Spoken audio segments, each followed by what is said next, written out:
Swastiastu. Assalamualaikum warahmatullahi wabarakatuh. Shalom, namo buddhaya, salam kebajikan, dan salam harmoni.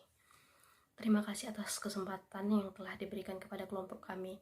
Nah, pada kali ini kelompok kami akan membahas beberapa pertanyaan mengenai pandemi COVID-19, di mana COVID-19 ini dapat menyebar dengan luas dan cepat. Nah, berikut akan kami tampilkan mengenai beberapa pertanyaan dan jawaban dari pertanyaan yang akan kami sampaikan dari kelompok 4. Selamat menyaksikan. Baik, langsung saja kita ke nomor 1. Jelaskan bagaimana kondisi paru-paru saat terinfeksi COVID-19. Jadi, SARS-CoV ini adalah virus yang menyebabkan COVID-19. Setelah masuk ke dalam tubuh melalui saluran pernapasan, virus ini akan mengikat dan memasuki sel-sel di paru-paru, terutama sel epitelium, di mana sel epitelium ini merupakan sel yang melapisi saluran udara kecil yang disebut alveoli.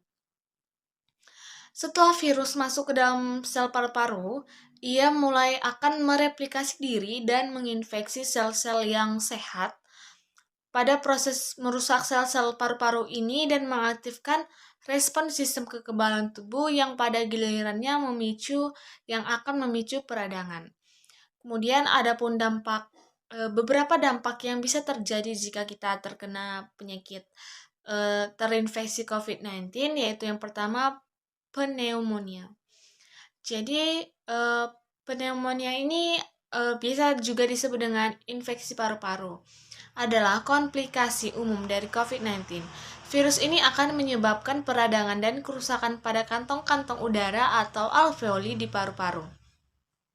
Kemudian hal tersebut akan mengganggu pertukaran oksigen dan karbon dioksida sehingga akan menyebabkan seseorang yang terinfeksi tersebut akan kesulitan dalam bernapas, kemudian nafasnya pendek dan juga akan batuk-batuk. Kemudian yang kedua, dampaknya itu adalah kerusakan jaringan paru-paru.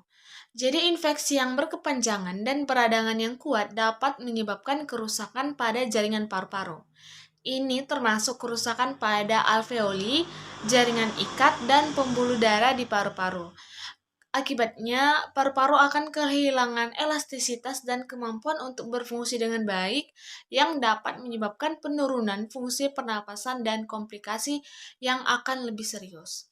Sekian yang bisa saya sampaikan, terima kasih.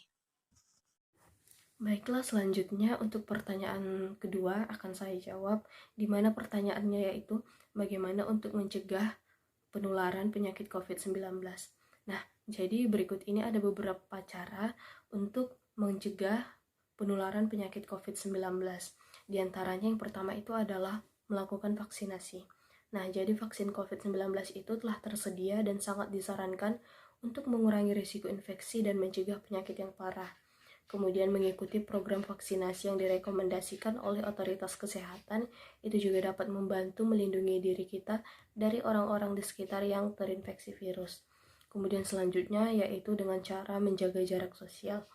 Jadi kita harus menghindari kontak dekat dengan orang yang terinfeksi virus atau menunjukkan gejala COVID-19.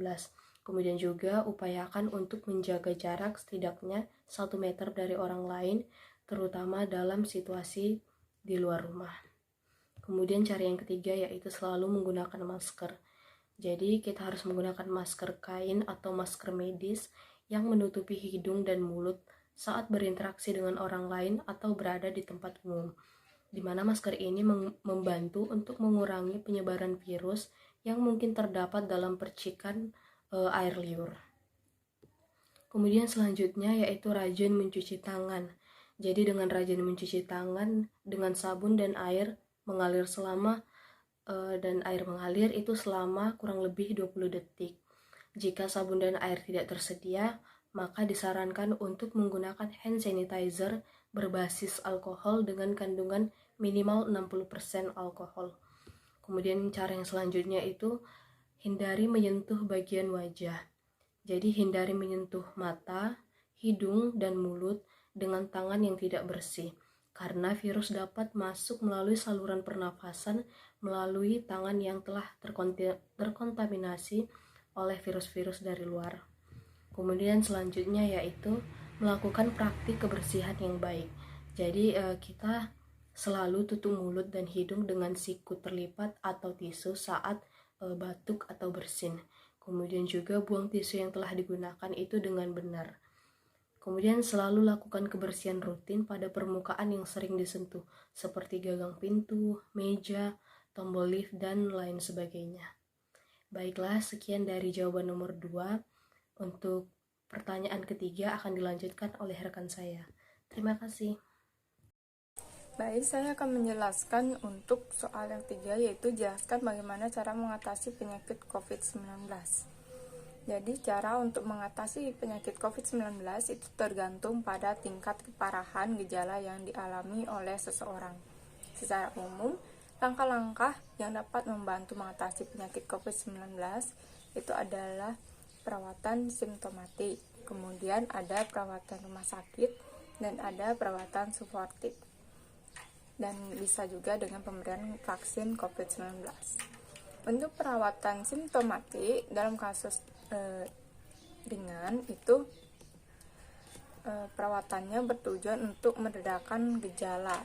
Ini termasuk dengan istirahat yang cukup, kemudian hidrasi yang baik, kemudian penggunaan obat pereda demam atau nyeri seperti paracetamol. Kemudian untuk perawatan rumah sakit itu untuk yang lebih parah. Untuk kasus yang lebih parah itu perawatannya di rumah sakit sangat diperlukan.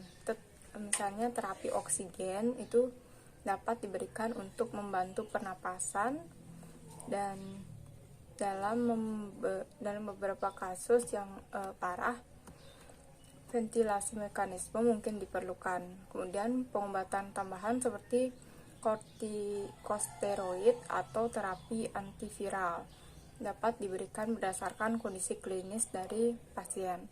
Kemudian untuk perawatan suportif, jadi perawatan ini itu pada kasus yang parah. Pasien dapat memerlukan perawatan suportif intensif, itu termasuk pada perawatan di unit perawatan intensif atau ICU. Ini mungkin melibatkan pemantauan yang ketat dan juga dukungan ventilasi dan perawatan untuk kondisi tambahan yang mungkin bisa saja untuk timbul. Mungkin sekian dari saya. Terima kasih. Baiklah, sekian pertanyaan dan jawaban dari pertanyaan yang dapat kami sampaikan. Kami mohon maaf apabila ada jawaban yang kurang tepat atau kata-kata yang kurang tepat dalam penyampaian tadi. Akhir kata, kami tutup dengan mengaturkan para Santi. Om Santi, Santi, Santi Om. Assalamualaikum warahmatullahi wabarakatuh. Shalom, Namo Buddhaya, salam kebajikan, dan salam harmoni. Terima kasih.